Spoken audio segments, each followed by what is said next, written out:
बिस्मिल्लाहिर्रहमानिर्रहीम। अस्सलाम वालेकुम नाज़रीन।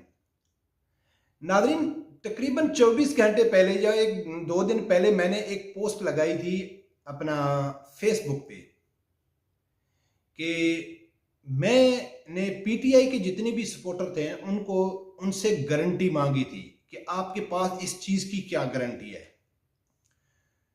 ठीक कुछ घंटों बाद वफात चौधरी ने टीवी में एक टॉक शो में आके उसने ऐसी बात की कि जो मैं गारंटी मांग रहा था पीटीआई कारकुनों से, उस खबर की तस्दीक कर दी और मेरी खबर को, ये जो मेरा तज्जिया था, उसको इतनी अहमियत दी कि अब मुझे ऐसा लगता है कि जितने भी पीटीआई के खासकर कारकुन हैं, उनके पास जो ये हुकूमत उनको जलील कर रही है, तो आखिरी जो जलालत की जो लास्ट डिग्री हम जिसे कहते हैं ना, वो क्या होता है कि लास्ट लेवल क्या होता है कि आप ऐसा करें, कान पकड़ के जमीन के ऊपर ना लकीर खींचें, वो बाकी रह गया। बाकी इस हुकूमत ने, इमरान खान ने पीटीआई वर्कर के अंदर कुछ नहीं छोड़ा है।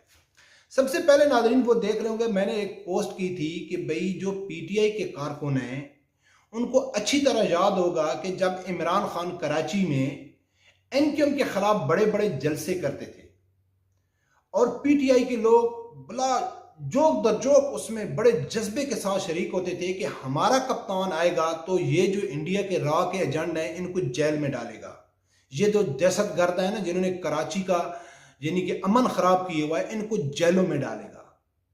लेकिन उल्टा हो गया कि इमरान खान हुकूमत में आए तो उनको अपने साथ मिला लिया। तो मैंने कहा था कि आप लोगों को शर्म तो आती होगी।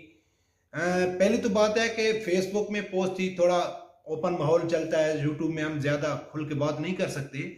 तो मैंने कहा आप लोगों को शर्म तो आई होगी, अगर आपके पास होगी तो अब इमरान खान साहब के पास आप कराची वो जाएंगे तो क्यों जाएंगे।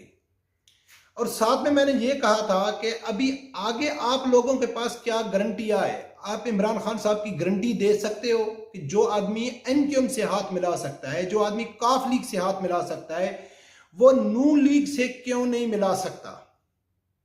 और मेरा शुरू ला से दावा है कि इमरान खान ने नून लीग को एनआरओ दे दिया हुआ है।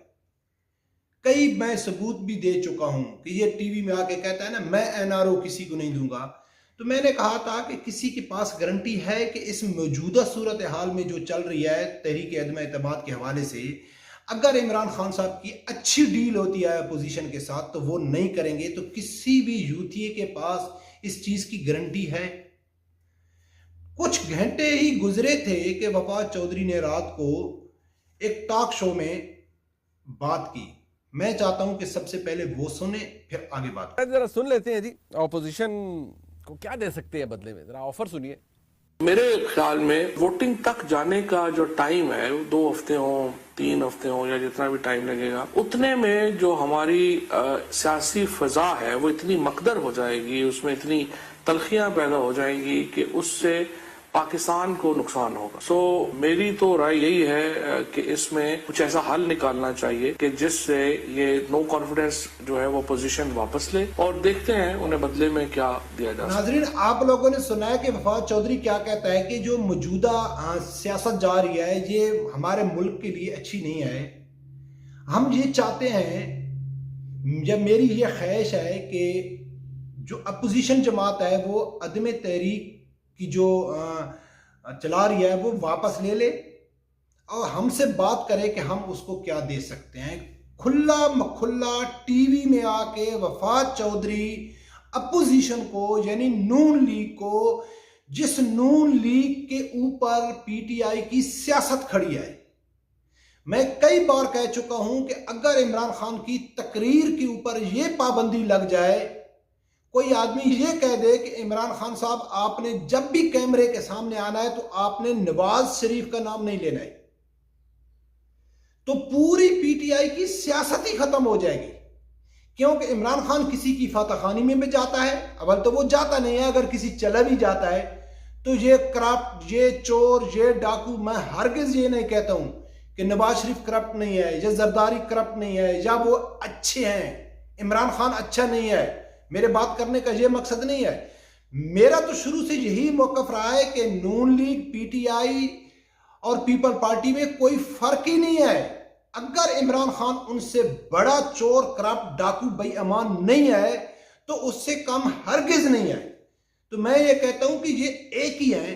तो वफाक चौधरी साहब क्या कहते हैं कि भाई यानी कि पंजाब जो नवाज शरीफ है जिसके ऊपर पीटीआई की सियासत खड़ी है, तो वो इस टाइम डील करने के लिए तैयार हैं।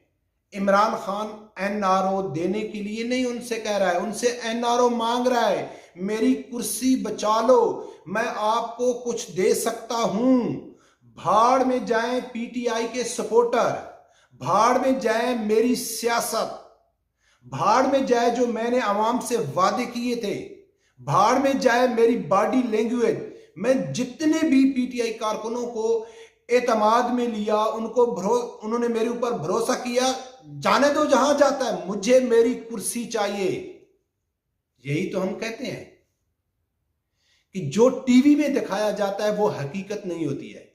अब आप ये भी कहेंगे कि मलिक साहब जो आप तजिया करते हैं या जो हकीकत लेके आते हैं वो भी टीवी में होती है। हाँ, वो भी टीवी में होती है, क्योंकि झूठ झूठ होता है। जब सारा दिन आप टीवी में बैठ के झूठ बोलेंगे तो वो हकीकत सामने आ ही जाता है। अब वफाक चौधरी ने तो साफ साफ हाथ बांध दिए। कहां गए वो वादे कि हमारे पास नंबर पूरे हैं? इमरान खान साहब कहीं नहीं जा रहा है। जितने टट्टू टुटेरे उसके सहाफी हैं कि उसके पास नंबर, हमको कोई फिक्र नहीं है नंबर पूरे हैं या नहीं है, वो जा रहा है या नहीं जा रहा है। वफाक चौधरी क्या कह रहा है? अब पीटीआई कारकुनों की जो पाकिस्तान की सबसे फेक न्यूज, फेक अकाउंट की महर जो सोशल मीडिया टीम है, जो तहरीक लब्बैक के चुन चुन के उनके ऊपर रिपोर्टें करके उनके अकाउंट बंद कराती है, उनके खिलाफ रिपोर्टें करती है, उनके जितने भी उनके खिलाफ वो कार्रवाई कर रहे हैं, तो वो कहां गए? उन्होंने कहा है वफाक चौधरी आप क्या कह रहे हैं, हमारा खान साहब तो कंप्रोमाइज करने वाला नहीं है, वो तो दलेर है, वो तो डट के खड़ा है, उसको तो कुर्सी की जरूरत नहीं है, उसको तो हुकूमत की जरूरत नहीं है, जो वो करता है वो करके दिखाता है। लेकिन वो भीख मांग रहा है एनआरओ से, एनआरओ की कुर्सी बचाने के लिए कोशिश कर रहा है। क्या इमरान खान साहब ने कहा शटअप कॉल दिया वफाक चौधरी को कि वफाक चौधरी आप कौन हो उनसे डील मांगने वाले, मैं खड़ा हूं, मुझे मालूम है? नहीं।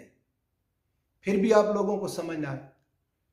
तो नाजरीन आपको समझना चाहिए कि ये जितनी भी सियासतदान है, मैं 1000 बार कह चुका हूं कि ना इनका कौम से कोई इनके तल्लकात है, ना पाकिस्तान की इज्जत से इनको कोई लेना देना है, ना इस्लाम से इनको कोई लेना देना है। इनका सिर्फ जो मफादात हैं अपने इनके इकट्ठे हैं। इनको कुर्सी चाहिए, इनको इक्तदार चाहिए, इनको अवाम से खेलने का मजा आता है कि हम अवाम से खेलें, उनके सामने झूठ बोलें, उनके साथ मुनाफकत करें, उनसे वोट लें, फिर अपने इक्तदार के मजे लूटें। और ये इक्तदार के जो मजे लूटते हैं ना, जो हमारे साथ खेलते हैं, हमारे साथ मुनाफकत करते हैं, हमारे साथ धोखे करते हैं, तो इनका जिम्मेदार कौन है? हम खुद हैं, आप हैं और मैं हूं। कि जब हम शख्सियात की बुनियाद पर इनकी बातों पे आके रियलिटी हमारे सामने होती है, क्लियर होती है कि ये आदमी गलत जा रहा है, लेकिन फिर भी हम कहते हैं नहीं ये तो हमारा लीडर है भाई, हमने तो शुरू से 10 साल से 15 साल से इसको सपोर्ट किया हुआ है, हमने तो इसको सपोर्ट करना ही करना है। तो फिर हमारे साथ यही हुक्मरान होंगे। आज फिर मैं कह रहा हूं कि आज भी इनकी अच्छी डील हो जाए अपोजिशन और हुकूमत की, तो ये भूल जाएंगे कि हमने अवाम को कहां तक पहुंचा दिया है, कि क्या क्या वादे किए हैं। ये आराम से डील करेंगे और फिर हम उधर के उधर रह जाएंगे, फिर अगले इलेक्शन में हम फिर आ जाएंगे। तो नाजरीन होश के नाखन लो, इन लोगों को समझो। जो मैं कहता हूं लास्ट में हर बार एक ही बात कहता हूं कि अगर आप चाहते हैं, छोड़ो इस बात को कि मजहबी जमातें आ सकती हैं, तहरीक लब्बैक आ सकती है, छोड़ो, आपने वोट नहीं देना है नहीं दो, आपने मजहबी जमात को सपोर्ट करना है नहीं करो। लेकिन अगर आप चाहते हैं कि मजहबी जमातों को बाईपास करके, उलमा अकराम को बाईपास करके, इस्लामी दीन को साइड पे रख के आप पाकिस्तान को खुशहाल बना लेंगे, तो ये आपकी बहुत बड़ी कम अकली है। ये इतनी बड़ी हकीकत है ना कि जिसको आप हजम नहीं कर सकते। किसी सूरत पाकिस्तान में चेंज नहीं आ सकता है। पाकिस्तान इससे ज्यादा बदतर से बदतर जाएगा। हाँ, अगर आप चाहते हैं कि वाकई पाकिस्तान में चेंज आए तो वो सिर्फ आ सकता है इस्लामी नफाज से, नबी अकरम सल्लल्लाहु अलैहि वसल्लम के कानून से आ सकता है, अल्लाह की किताब के कानून से आ सकता है। ये लोग हरगिज नहीं आ सकते हैं, और वो इस टाइम अगर कोई ला सकती है जिस पोजीशन में आए तो वो सिर्फ है तरीके लब्बैक पाकिस्तान। रब परवरदिगार से यही दुआ है कि अल्लाह ताला हर आदमी को हक सा सुनने की और उसके साथ खड़े होने की तौफीक अता फरमाए।